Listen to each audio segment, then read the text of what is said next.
পূৰ্বতে আমাৰ যিখন পঞ্চায়ত আইন আছিলে সেই পঞ্চায়ত আইনখনত পঞ্চায়তক যি ধৰণৰ মান্যতা দিব লাগিছিলে পূৰ্বতে সেই মান্যতা দিয়া হোৱা নাছিলে আৰু তাৰ বিপৰীতে দেখিছিলোঁ আমি যে জিলা পৰিষদত যে আমাৰ পঞ্চায়তৰ ক্ষমতাসমূহ জিলা পৰিষদে ব্যৱহাৰ কৰি আছিলে আৰু পূৰ্বতে এনেকুৱা কৰি আছিলে যে আমাৰ যিহেতু দেখিছোঁ আমি গাঁৱে ভূঞে বিভিন্ন ঠাইত আমাৰ হাট বজাৰ আছে সেয়া দৈনিক হাট বজাৰে হওক বা সাপ্তাহিক হাট বজাৰে হওক বা বিভিন্ন ধৰণৰ ঘাট আছে নদী যেতিয়া পাৰ হ'বলগীয়া ফেৰীৰ কাৰণে ঘাট আছে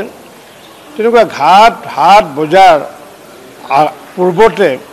পঞ্চায়তসমূহে তেওঁলোকে নিবিদা দিব পৰা কোনো ধৰণৰ তেওঁলোকৰ হাতত ক্ষমতা নাছিলে আৰু পূৰ্বতে আছিলে কি আঞ্চলিক পঞ্চায়তসমূহ অৰ্থাৎ ব্লক লেভেলত সৰ্বাধিক 1 লাখ টকাৰহে নিবিদা আবেদন দিব পৰা ক্ষমতাটো আছিলে আৰু সম্পূৰ্ণ এই ক্ষমতাটো ভোগ কৰি আছিলে জিলা পৰিষদে ভোগ কৰি আছিলে অৰ্থাৎ যিকোনো এখন 1 কোটি টকাৰ বজাৰে হওক 10 লাখ টকাৰ বজাৰে হওক বা 50 লাখ টকাৰ বজাৰে হওক তাৰ নিবিদাসমূহ দিছিলে জিলা পৰিষদসমূহ দিছিলে আৰু দিয়াৰ ফলস্বৰূপে পঞ্চায়তৰ যি ক্ষমতা সেই ক্ষমতা যি বিকেন্দ্ৰীকৰণ কৰিবলগীয়া আছিলে বিকেন্দ্ৰীকৰণ হোৱা নাছিলে যাৰ কাৰণে এইবাৰ আমি নতুনকৈ সিদ্ধান্ত লৈছোঁ 5 লাখ টকালৈ যিমান ধৰণৰ নিবিদা হ'ব হাট বজাৰ ঘাট এইবোৰৰ ক্ষেত্ৰত পঞ্চায়তে নিজাববীয়াকৈ নিবিদা দিব পাৰিব নিজে টেণ্ডাৰ কল কৰিব পাৰিব নিজে এলট কৰিব পাৰিব 5 লাখৰ ওপৰত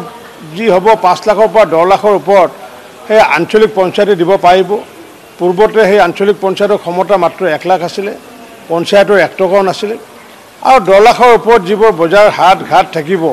সেইবোৰ জিলা পৰিষদে দিব পাৰিব আৰু সেইকাৰণে এই এমেণ্ডমেণ্ট আমাৰ পঞ্চায়ত এমেণ্ডমেণ্ট এক্ট 2025ৰ যিটো 3টা ধাৰা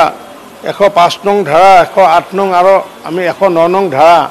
আমি সলনি কৰি আমি পঞ্চায়তক অধিক ক্ষমতা আমি অৰ্পণ কৰাৰ ব্যৱস্থা কৰিছোঁ